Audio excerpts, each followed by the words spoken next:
Shalom. Berdoa adalah komunikasi antara manusia dengan Allah. Sebuah relasi yang melibatkan percakapan, permohonan rohani, dan pengakuan tentang keberadaan Allah. Melalui doa kita bisa mengalami perjumpaan pribadi dengan Tuhan Yesus. Apa yang harus kita lakukan supaya doa yang kita panjatkan itu bisa dikabulkan? Dasarnya di doa dikabulkan adalah perkataan Tuhan Yesus. Perkataan yang Tuhan Yesus sampaikan itu merupakan kehendak-Nya atas diri kita. Dia tidak mungkin mengingkari apa yang dikatakan, kecuali kita tidak mempercayai dan tidak melakukannya. Oleh sebab itu, kita harus menjalin hubungan dan keintiman dengan Tuhan Yesus sampai Roh Kudus berbicara. Dan kita bisa mendengar serta merasakan gimana cara kita memohon doa. Kita baca di Matius 15 ayat 21-28. Lalu Yesus pergi dari situ dan menyingkir ke tanah Tirus dan Sidon. Maka datanglah seorang perempuan Kanaan dari daerah itu dan berseru, "Kasihanilah aku ya Tuhan, anak Daud, karena anakku perempuan kerasukan setan dan sangat menderita." Tetapi Yesus sama sekali tidak menjawabnya. Lalu murid-muridnya datang dan memintanya kepadanya, "Suruhlah ia pergi, yang mengikuti kita," dengan berteriak-teriak. Jawab Yesus, "Aku diutus hanya kepada domba-domba yang hilang dari umat Israel." Tetapi perempuan itu mendekat dan menyembah Dia sambil berkata, "Tuhan, tolonglah aku." Tapi Yesus menjawab, "Tidak patut mengambil roti yang disediakan bagi anak-anak dan melemparkannya kepada anjing." Nah, ini yang maksudnya ini anjing piaraan ya, bukan anjing yang kotor-kotor di luar, anjing rabies dan sebagainya. Anjing piaraan kan sehat kan ya. Kata perempuan itu benar Tuhan, namun anjing itu menerima remah-remah yang jatuh di meja tuannya. Maka Yesus menjawab dan berkata, "Hai ibu besar imanmu, maka jadilah kepadamu seperti yang kau kehendaki." Dan seketika itu sembuh.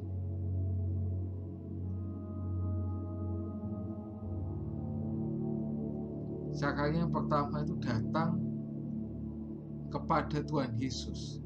Itu di ayat yang ke-22 tadi itu. Maka datanglah seorang perempuan Kanaan dari daerah itu dan berseru, "Kasihanilah aku ya Tuhan, anak Daud, karena anak perempuanku kerasukan setan dan dia sangat menderita." Nah, ini datang ada Tuhan Yesus itu juga harus hidup kita itu juga benar juga ya kalau kita mau doa itu. Nah, itu di 1 Petrus 1 ayat 16 dituliskan, "Kuduslah kamu sebab aku kudus." Bagaimana? Nah, gimana supaya kita hidup kudus? Kita harus hidup dalam kebenaran.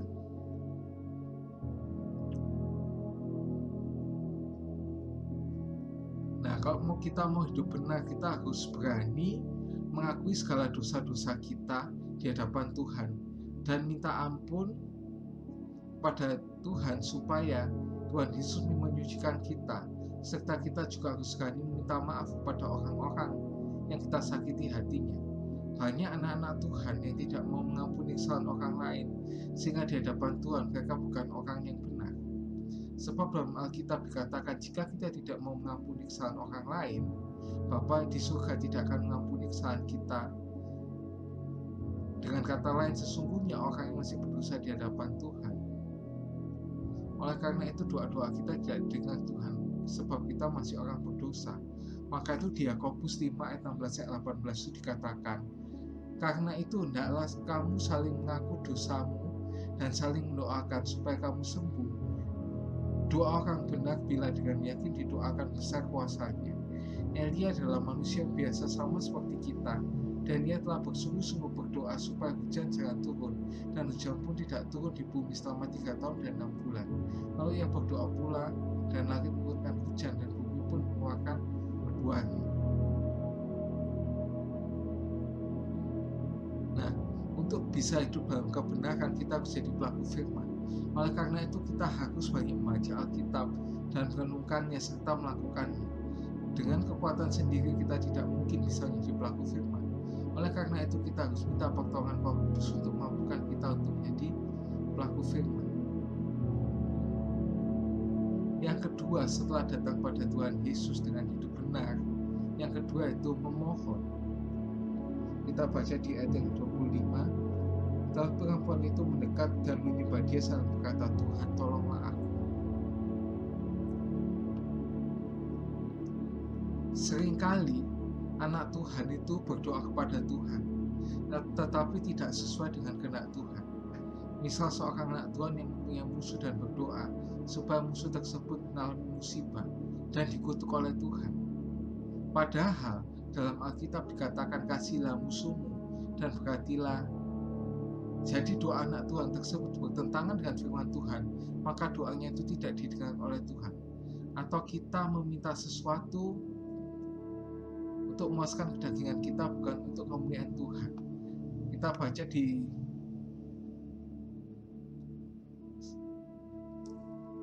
Yakobus ya, Yakobus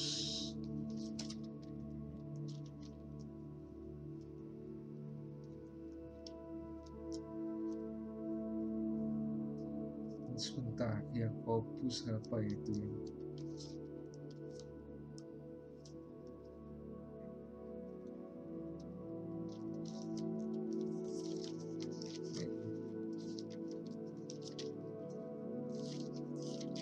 Pokoknya tentang itulah ya, lupa ayatnya di mana. Kalau kita berdoa dengan yang salah, maka Tuhan tidak akan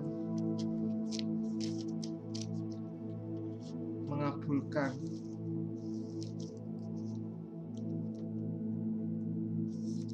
doa kita ya.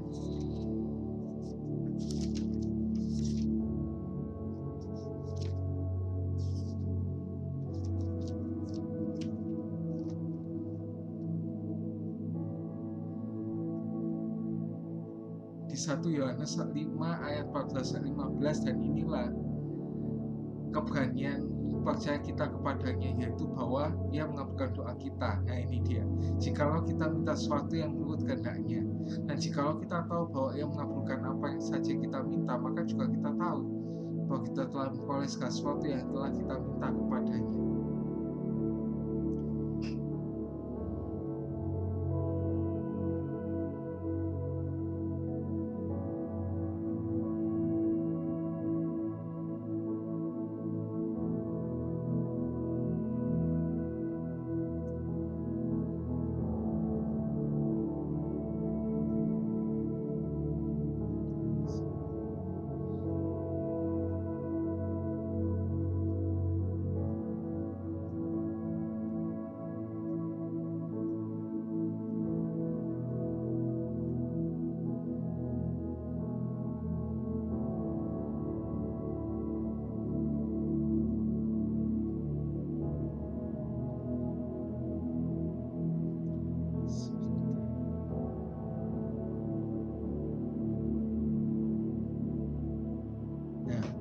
Yakobus tadi, Yakobus 4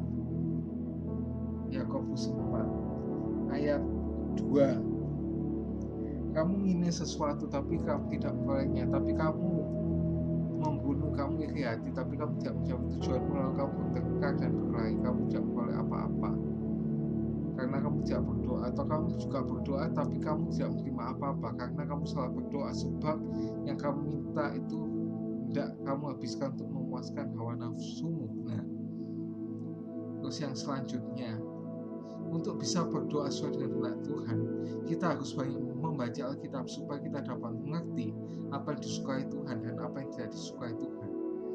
Dan mintalah Roh Kudus untuk menolong kita supaya apa yang kita minta benar-benar berkenan di hadapan Tuhan.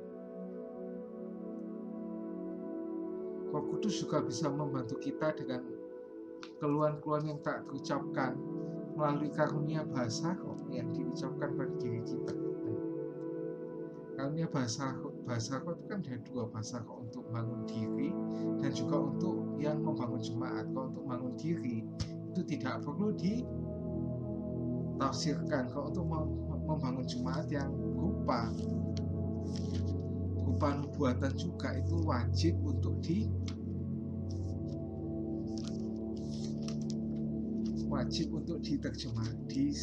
ditafsirkan. Kita baca di Roma ya, Roma 8 ayat 26 sampai 27. Demikian juga Roh membantu kita dalam kelemahan kita, sebab kita tidak tahu bagaimana sebenarnya harus berdoa, tapi Roh sendiri yang berdoa untuk kita kepada Allah dengan keluhan-keluhan yang tak terucapkan. Dan Allah yang menyelidiki hati nurani mengetahui maksud Roh itu, yaitu bahwa Ia sesuai dengan kehendak Allah berdoa untuk orang-orang kudus.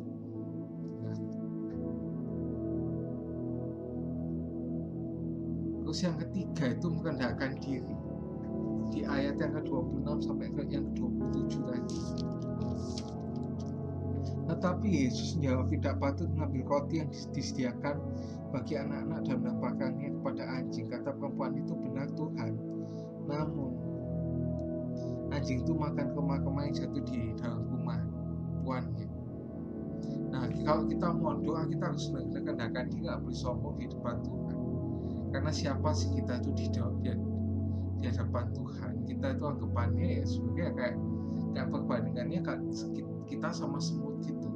Tuhan itu jadi manusianya, kita yang jadi semutnya. Kalau misal Tuhan itu dia nggak suka sama kita, bisa aja Tuhan itu tiba-tiba pites kita musnah gitu, bisa aja gitu. Maka kita harus merendahkan diri.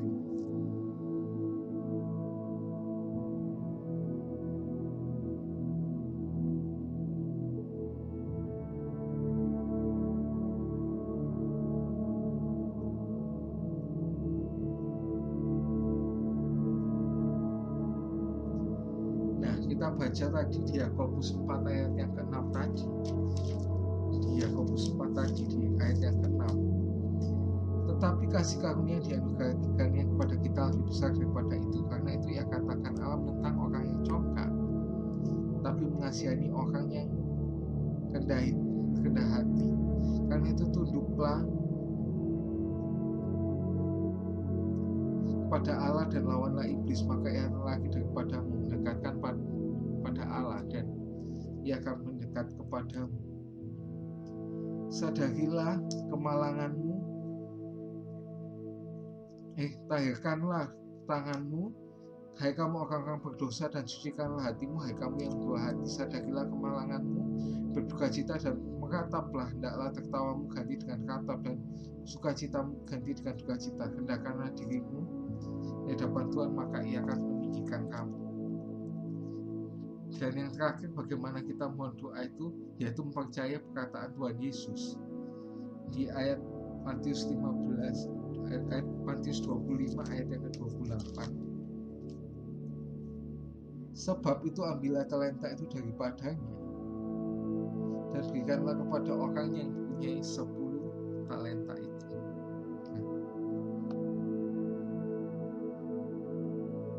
Bila kita sudah berdoa sesuai dengan kehendak Tuhan, kita harus beriman bahwa doa kita didengar dan dijawab oleh Tuhan.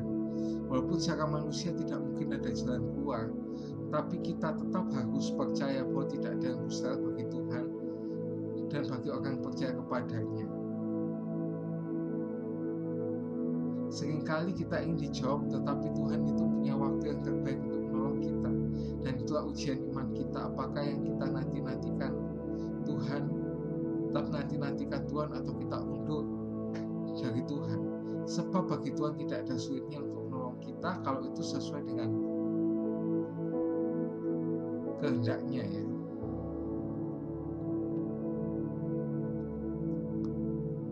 Dalam kita berdoa, kita harus mengerti otoritas dan kedaulatan ada di tangan Bapa di surga. Seringkali kita mendikte Tuhan dengan apa yang kita mau. Kalau ini dasarnya itu kehendak kita sendiri. Dan ketika tidak dikabulkan, kita berkata Tuhan jahat dan tidak adil. Roma 11:34 mengatakan, sebab siapakah mengetahui pikiran Tuhan, atau siapakah yang menjadi penasehatmu. Banyak kali orang Kristen kecewa kepada Tuhan karena Tuhan tidak mengabulkan doanya, sebab mereka mengklaim firman Tuhan yang ditujukan kepada orang lain ikut-ikutan. Misalnya tidak punya anak, kemudian yang punya anak, maka pakai ayat di mana Hana memohon diberikan anak. Juga dalam berdoa itu tidak harus panjang dan bertele-tele.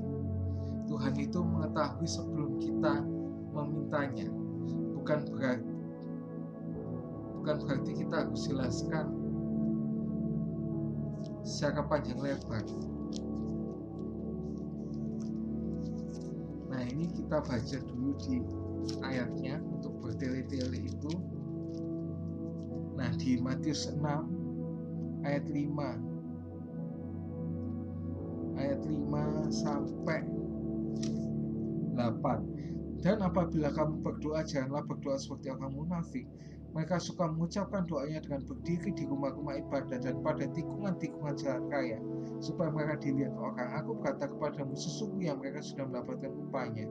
Tapi jika engkau berdoa, masuklah ke dalam kamarmu, tutuplah pintu dan berdoalah kepada Bapamu yang ada di tempat tersembunyi. Maka Bapamu yang lihat yang tersembunyi akan membalasnya dalam doamu. Lagi pula dalam doamu janganlah bertele-tele seperti kebiasaan orang yang tidak mengenal Allah. Mereka menyangka bahwa karena banyaknya kata-kata di doanya, doa mereka akan dikabulkan. Jadi janganlah kamu seperti mereka, karena Bapamu mengetahui apa yang kamu perlukan sebelum kamu minta kepadanya. Kenapa Tuhan kok sudah mengetahui tetap minta kita untuk memohon? Karena Tuhan Yesus menginginkan hubungan dengan anak tetap terjaga, sebab kita itu harus berdoa. Doa singkat yang dilakukan Bartimeus itu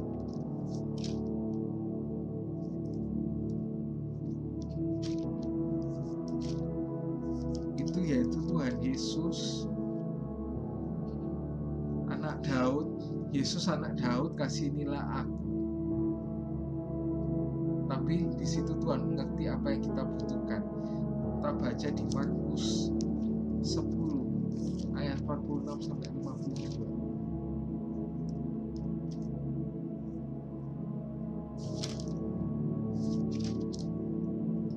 Tibalah Yesus dan murid-muridnya di Yeriko, dan ketika Yesus keluar dari Yeriko bersama-sama dengan murid-muridnya dan orang-orang banyak yang berbondong-bondong, ada seorang pengemis yang buta bernama Bartimeus, anak Timeus, yang duduk di pinggir jalan.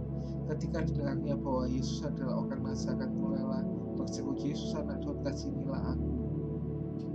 Banyak orang yang menegurnya supaya ia diam, namun semakin keras ia berseru, anak Daud, kasihanilah aku. Lalu Yesus ganti dan berkata, panggillah dia. Mereka memanggil orang buta itu dan kata kepadanya, kuatkanlah hatimu, pergilah, ia mau memanggil engkau. Lalu ia meninggalkan jubahnya, segera berdiri dan pergi mendapatkan Yesus. Tanya Yesus kepadanya, apa yang kau kehendaki supaya aku berkata bagimu? Jawab orang buta itu, Rabuni, supaya aku dapat melihat. Lalu kata Yesus kepadanya, pergilah, imanmu telah menyelamatkan engkau. Pada saat itu melihatlah ia, lalu mengikuti Yesus dalam pekerjaannya. Jadi berdoa itu tidak selalu mengubah keadaan, tapi doa itu memampukan kita untuk menghadapi keadaan. Maka itu ada kata bijak dari Soren Kierkegaard itu juga yang mengatakan doa itu yang pertama-tama itu bukan mengubah situasi, tapi mengubah hati orang yang berdoa itu.